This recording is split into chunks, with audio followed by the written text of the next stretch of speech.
ойлонушубуз керек. Эл үчүн анан өзүмчүл дегендей биз ойлогонбуз.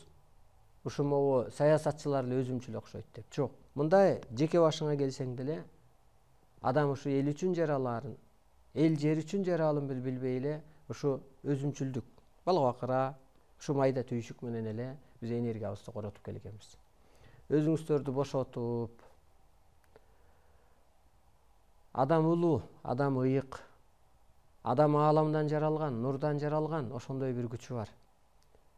Ошо ааламга буйрук берип, мына мынтип берилет ааламдан. Пенде эч нерсенин ээси эмес, аны энергия курчап турат деп. Кудай да өзү энергия, могу үйдүн ээси да энергия, мазар ээси да энергия, арбай да энергия, дух да энергия, инопланетян да энергия. Ошого окшогон энергиялар курчап турат. Улуу энергия деген бар, боштондук энергия деген бар, түгөө энергия деген бар, ой менен башкаруучу энергия деген бар, багындыруучу деген энергия өтө көп. Ушу энергия менин турпатымды бийлесин деп сиз улууста буйрук кыла аласыз. Денеңиздерди бош кармап алып жүрүңүздөр. Өтө өзүңүздөрдү эркин сезиңиздер. Эгемендүүлүк бул мамлекетке эле берилген жок. Эгемендүүлүк ар бир адамдын өзүнө берилди. Мына сиз адам эмнеден жаралды эненин курсагында? Нурдан, энергиядан, периштеден, наристе пайда болду. Периште чектелбейт да бул дүйнөгө келсе. Арбай чектелбейт да бул дүйнөгө келсе. Ошо сыяктуу өзүңүздү чектебеңиз. Арбай улуу да, периште улуу да, а бияка келип пендече жашабайт, пендече кылык кылбайт, жаман иш кылбайт.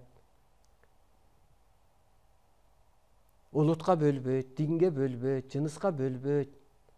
Периште бул дүйнөгө кызматка келди. Наристе бул дүйнөгө сенин жаның таның жаралып келди. Ал ушак айтпайт, периште ушак айтабы? Арбай элдимдин ырыскысын урдайбы, мисалга? Же Алланын атын сатып 4 аял алабы? Албайт, анткени кызыгы жок. Алардын кызыгы улуу кызмат. Ошондуктан өзүңүздөрдү өтө бош кармап, арыгырынан ушу салыштырып, кысылуудан оору пайда болот. Кысылуудан өлүм пайда болот.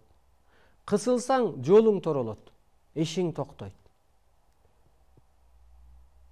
Бир күн уруш болгон жерде 40 күн периште качат дегендей, сиз урушпасаңыз дагы, нервиштетип кысылсаңыз, өзүңүздү чектеп аласыз. Байлык бийликеби, көз карашкабы, дингеби кирип чектеп алсаң, өзүңдүн мүмкүнчүлүгүңдү жаап алганың болот. Кайра периште келип ушул жерде эмне сыйынабы? Арбай келип сыйынабы?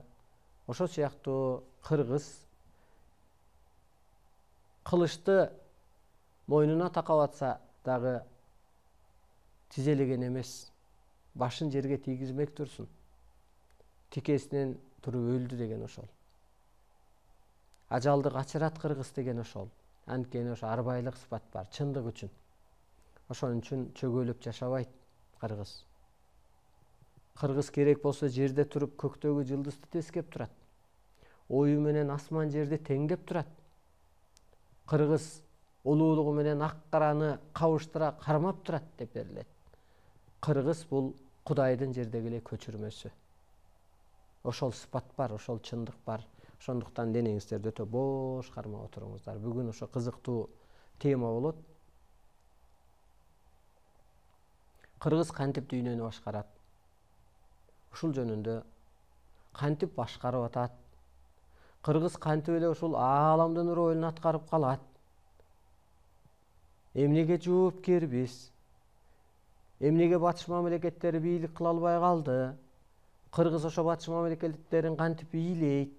Ушул жөнүндө тема болмокчу. Өзүңүздөрдү бошотуп отуруңуздар. Телефондоруңарды өчүрүп,